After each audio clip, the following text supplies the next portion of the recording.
Driving ગૃહમંત્રી કરી રહ્યા છે અને એવા બાંધકામ તૂટી રહ્યા છે કે જે વર્ષોથી હતા. આ જ ટેન્યુઅરમાં એટલે લિસ્ટ કેટલું લાંબુ છે, કેમ કે અમે શરૂ કર્યું હતું અમદાવાદ જુહાપુરાથી, પછી સુરેન્દ્રનગરમાં પણ અમે આવા જ દ્રશ્યો જોયા, જામનગર અને કચ્છમાં બી આ દ્રશ્યો જોવા મળી રહ્યા છે. ગૃહમંત્રી હર્ષ સંઘવીની લિસ્ટ લાંબી કેટલી છે? તમને એવું લાગે છે કે મારી લિસ્ટ હું અહીંયા ડિક્લેર કરી લઈશ?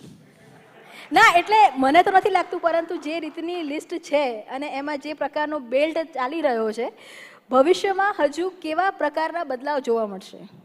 કે દ્વારકાનો નાથ મારો રાજા રણછોડ છે, તેને મને માયા લગાડી રે. દ્વારકાથી આ શરૂઆત થઈ છે. દ્વારકાની આજુબાજુમાં દરિયાઈ તટો પર જે દરિયાઈ સુરક્ષા જોડે જોડાયેલા વિષયો છે અને એ જ દરિયા કિનારે આપણે અનેક પ્રોજેક્ટો રાજ્યના નાગરિકો માટે અને ટુરિસ્ટો માટે જ્યાં બનાવવાના હોય ત્યાં જે અવૈધ બાંધકામ કરેલું હતું એની જોડે જોડે આસપાસના હર્ષદ પોર્ટ પર, હર્ષદ મંદિર પર, આ બધા જ જે એરિયાઓની અંદર ખૂબ મોટા પાયે ઇલીગલ એન્ક્રોચમેન્ટ કરેલું હતું. અને આ ઇલીગલ એન્ક્રોચમેન્ટ કરનાર કોઈ ગરીબો નહોતા. આમાંના મોટા ભાગના લોકો એવા હતા કે કોઈક ને કોઈક ગુનાઓમાં સંડોવાયેલા હતા. હર્ષદ પોર્ટ પરથી જે આપણે જ્યારે એ એન્ક્રોચમેન્ટ દૂર કર્યું તેમાં અનેક પાક્કા મકાનો એવા હતા કે જે પાક્કા મકાનના રહેવાસીઓ કોઈ ડ્રગ્સની હેરાફેરીમાં પકડાયેલું હતું તો કોઈક બીજા ગુનાઓમાં પકડાયેલું હતું.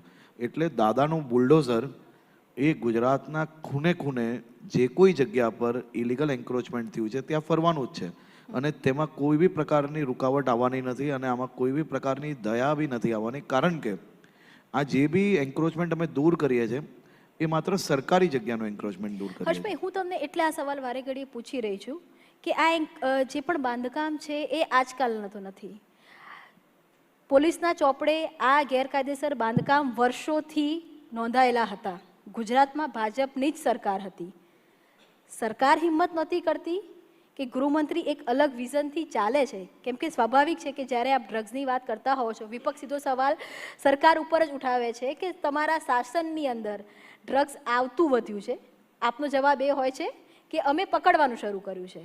આ ગેરકાયદેસર બાંધકામમાં હિંમતની વાત છે કે પછી હવે નક્કી કર્યું છે કે આ લાઈન પકડવાની છે?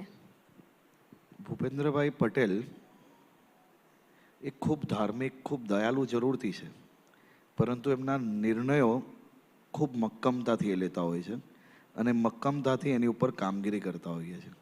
તમે જે મકાનોની વાત કરો છો તેમાંના અગર આપણે જામનગરની વાત કરતા હો તો એ રઝાક સોપારી એને 50 ગુનાઓની અંદર સંડોવાયેલો વ્યક્તિ છે.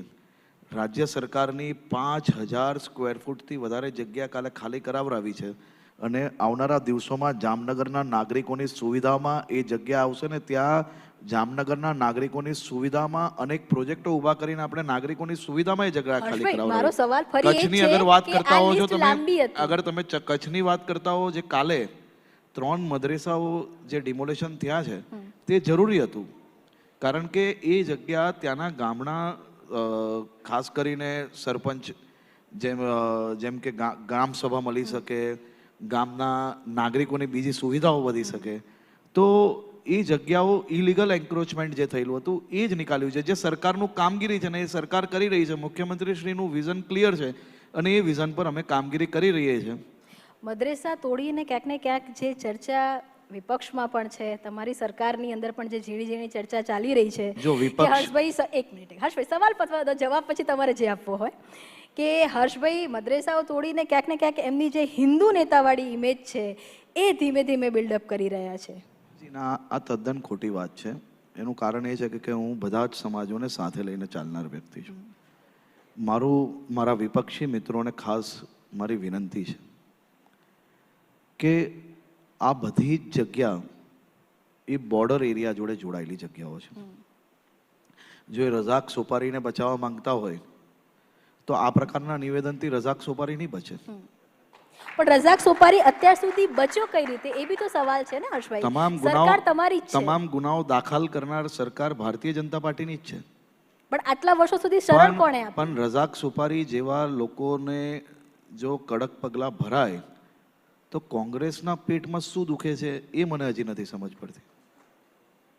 રઝાક સોપારી જેવા વ્યક્તિ જેના હિસાબે કોઈ શિક્ષિકાએ આત્મહત્યા કરી હોય જેને અનેક લોકોને વ્યાજના દૂષણમાં ફસાવ્યા હોય, જેને અનેક લોકોની જમીનો પચાવી હોય, એની ઉપર કડક પગલાં ભરવા જોઈએ કે ના ભરવા એટલે જોઈએ? હર્ષભાઈ, આમાં તો વાત એ થઈ ને કે વર્ષોથી ભાજપની જ સરકાર હતી, પણ છેલ્લા 2 ટેન્યુઅરથી હવે ભાજપની સરકારમાં યુવા મંત્રી છે, ગૃહમંત્રી છે, તો એક અલગ વિઝનથી ચાલી રહ્યા છે, એટલે આ લોકો પકડાઈ રહ્યા છે. પહેલો તો ગુનો નથી, તમે જ કહી રહ્યા છો કે 50 ગુના નોંધાયા છે, અનેક બુલડોઝર ગુનેગારો અત્યારે જ પર ફરી રહ્યું આવા છે, અનેક મદ્રેસાઓ એ જ- અત્યારે જ તૂટી રહી છે, ઇલેક્શન ફેક્ટર બી કામ કરી રહ્યું છે ક્યાંક ને ક્યાંક. આવા અનેક ગુનેગારોને પકડવાનું કામ ભારતીય જનતા પાર્ટીની બધી જ સરકારો દ્વારા કરવામાં આવ્યું છે.